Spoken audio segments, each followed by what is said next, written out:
How pet will nurture your mindset by heightening your self-esteem and courage.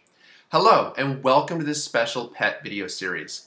My name is Nathan Ayotte, the creator of the Pet Tool. Like I pointed in the prior video, the four primary fears that strike property buyers and investors are 1. Loss in property value, 2. Overwhelming maintenance costs, 3. Unable to afford the mortgage payment, and 4. Buyer's remorse. As for fear number 1, loss in property value, this is mitigated by following the notes and comments throughout the Pet Tool, providing insight that help protect against property value loss. In addition, the thorough evaluation of the property itself protects you from making a poor decision.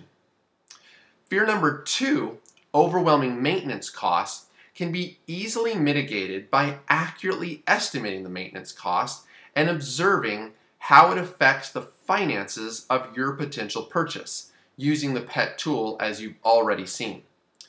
Now we are going to take a closer look at how to resolve fear number 3, unable to afford the mortgage payment. We will see that PET calculates the mortgage payment automatically based on user input. We will also see how the mortgage is calculated and an inside look of the amortization schedule that governs what your mortgage payments will be. As for fear number 4, buyer's remorse, I'm going to show how you can use PET to toggle between purchase prices and ensure you do not overextend yourself with an outrageous offer that you should have never presented.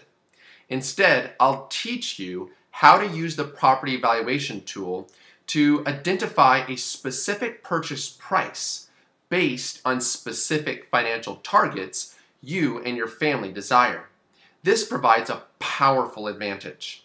As a result, you can kiss the risk of buyer's remorse goodbye.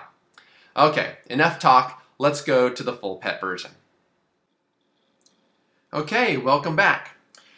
What you're looking at right now is the full pet version interface on the Tenant Occupied tab. Now, of course, I'm not going to walk through the features on the interface that you're looking at right now, as we've already covered that on a prior video. But what we will be covering is how to first mitigate fear number 3, unable to afford the mortgage payment.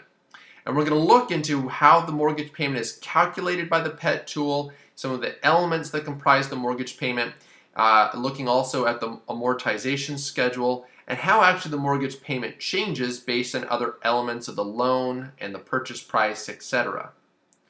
Now we're also going to be covering how to mitigate fear number 4 that typically cause investors and first-time home buyers struggle, and that is buyer's remorse.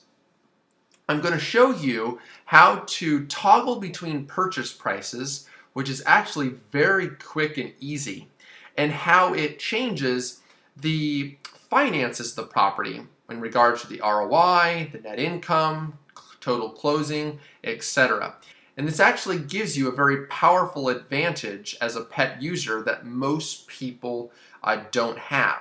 So we'll see actually how quick and easy it really is when we get to that portion of the video. Okay, so before I even jump into the mortgage payment, again I want to stress again that I'm looking at a tenant occupied case here. And I have a new property we haven't analyzed before. It's a 4-plex running at a list price of $350,000. It's 5 years old, about 4,000 square feet. When you look at the mortgage, we're looking at about a 10% down payment at 4.5% interest. Now, we're looking at a 30-year term initially, and we're looking at the property bringing in about $3,600 of income. Okay, so I just wanted to give you a little briefing of the details of this 4-plex. Now let's look at the mortgage payment. Here's the mortgage payment. As you see, it's in white, which means we can't change that. It's automatically calculated by the Pet Tool. It's $2,341 for this case. Now, the mortgage payment is comprised of several elements. It includes the principal on the loan, the interest on the loan, as well as the property tax, mortgage insurance, and property insurance. All those things rolled together make up your mortgage payment that you pay to the lender or bank every single month. Now, I want to dig a little bit into the background of this mortgage payment and how it's actually calculated. Let's go now to the amortization schedule. And this is the tab in blue. And I'll just introduce you to this tab. You'll see here, of course, several boxes. These three large ones here actually comprise of the tenant loan, the owner loan, and the flip loan amortization schedule. We're going to be focusing on the tenant loan amortization because that's the case that we're analyzing. Now, when you look at this, you'll see it's across 30 years, and that's actually the term of the loan. And we have here the interest and the principal and the remaining balance on the property each and every year. Now you can see that the interest comprises a bulk of the payment in the early stages of the loan, while the principal are smaller. But the principal grows throughout the payment of the loan while the interest decreases. That's how the loan schedule naturally is. Now if you look to the far right, you'll notice here we have the tenant and owner occupied boxes and a flips box. Now we want to again focus on the tenant occupied, and this just simply has the elements of this loan. We see here it's $318,000.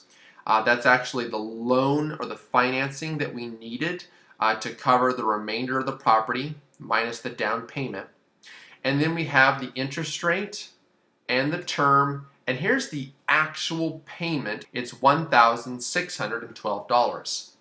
Now compare that when we go back to the tenant occupied tab and we look at the mortgage payment. Of course, the mortgage is $2,341. That's because it includes the property tax, mortgage insurance, and property insurance all rolled into one. Now, how does the mortgage payment change based on user input? Let's say instead of doing a 10% down payment, we did 20%. Notice how the mortgage payment will change from $2,341 to $2,129, so almost $200 less each month. But what if we change the interest? Let's go back to 10%. And instead of doing 4.5% loan, let's say we got 4%. So the $2,341 changes to $2,248, a little bit less. Let's say it's a 5%. That's $2,437. Let's even look at a 6% loan. That's $2,637. So you can see here how the mortgage payment will vary based on the interest. Let's go back to 4.5% and let's change the purchase price. Instead of a $350,000 offer, let's say we bought it for $300,000. You can see here that at $300,000 that the mortgage payment is $2,016, substantially less. Now what about the term? Let's go back to $350,000, but instead of doing a 30-year term, let's do a 20-year term, which some individuals do. So you'll see here the mortgage payment goes from $2,341 to $2,742. So of course the mortgage payment is going to increase because you're paying it off at a faster rate. Let's go now at 15 years. You can see how the mortgage payment changes to $3,163. So again, it just kind of lets you see very quickly, and this is actually how the bank and lenders calculate it based on the amortization schedule we looked at before. If we went back to the amortization schedule at 15-year term, you can see how the schedule looks differently. Of course, it's not filling it up all the way to 30 years. It's just from 1 to 15. And you can see the breakdown of the loan on the schedule here, which is really, really neat, and it's very transparent and easy to see. Okay, so let's go back to the tenant occupied tab. Now let's go ahead as we see that how we can manipulate the mortgage payment based on specifics that we may want in terms of the mortgage information or the purchase price or the term on the loan. Now we're going to look at battling fear number 4, which is buyer's remorse.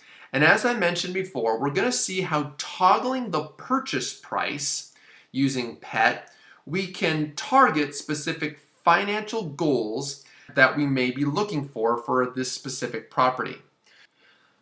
Okay, at this point, I want to scroll down so you can actually see the investment box and the bottom line box here as we toggle between purchase prices.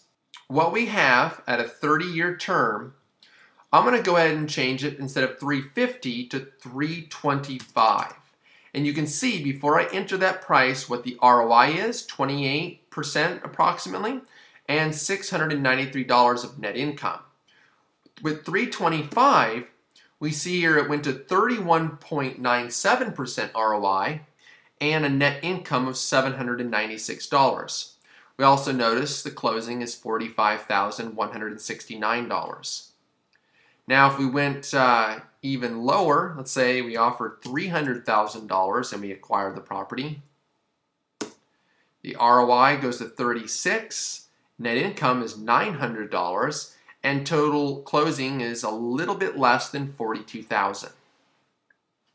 Now, let's say that we wanted to get this property with no less than 20% return on investment. So you are willing to offer a larger price than even the list price to acquire the property, but as long as you are better than a 20% ROI. You might ask, well, why would you do that in the first place? Sometimes you may have multiple offers on the table and your agent may have informed you that there's maybe 3, 4, 5 offers from other people, and you realize that you may have to go more than the list price to acquire the property, but are willing to do so because it's still financially profitable for you. So let's go ahead and see what purchase price we would need to offer to get it close to 20% ROI and how much that would be. So I'm going to go ahead here and put $375,000. Notice the ROI.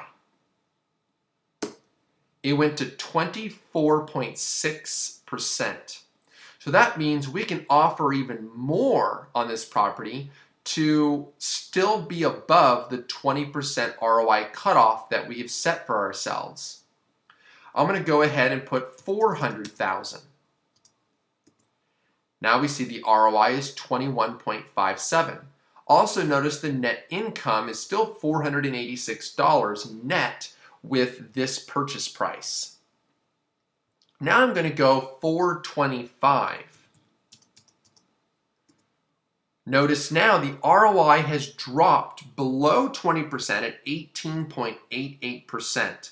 So that means that we have to go less than $425,000. I'm going to go ahead and set it at $415 and see what that gives us. Notice here we're at 19.92%.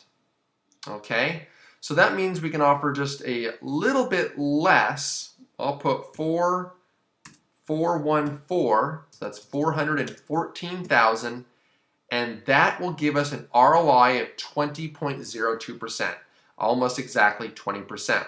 Notice the net income is $428. So what this is telling me from PET, I can offer as much as $414,000 on this property and still acquire a 20% ROI considering everything else remains the same. Now notice the total closing is $56,000. And notice this is actually $64,000 more than what the property is even listed at.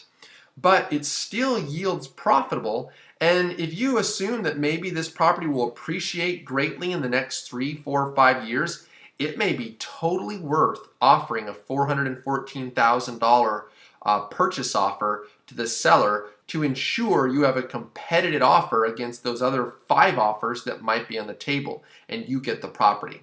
So that's how you can use the toggling the purchase prices to your advantage to see where your specific financial target goals are, and you can measure up your purchase price against those. You could also use it for the total closing if you don't want to come in with a certain amount of money. How low would you need to make your purchase price offer and things like that. So this gives you a tremendous advantage over the typical investor who doesn't have the capabilities of the pet tool at hand. Now, I want you to reflect back on what you've just learned. Do you agree that these capabilities will sharpen your self-esteem and level of courage when pursuing real estate property? Having the tools and power to calculate the mortgage and determine specific purchase prices will set you in the upper 10% of investors. On the next video, I will be covering the flipping tab, exploring the wealth that can be generated by flipping property. Also, we will look at the lenders tab and how to keep track of all the banks and lenders, causing them to compete and ensuring you get the best loan. With that said, I call you to one action. Play around with the limited pet version with specific purchase prices and see how you can change the ROI, income, and closing costs. I understand you're restricted within certain ranges of the purchase prices, but it will help you become familiar with the process before you order the full pet version and have access to all its features and purchase price range inputs. Okay, well, hope that was helpful. As I said before, we will explore the flipping capabilities of the pet tool and the lenders tab, so don't miss it. See you on the next and final video of this pet video series. Have a productive day.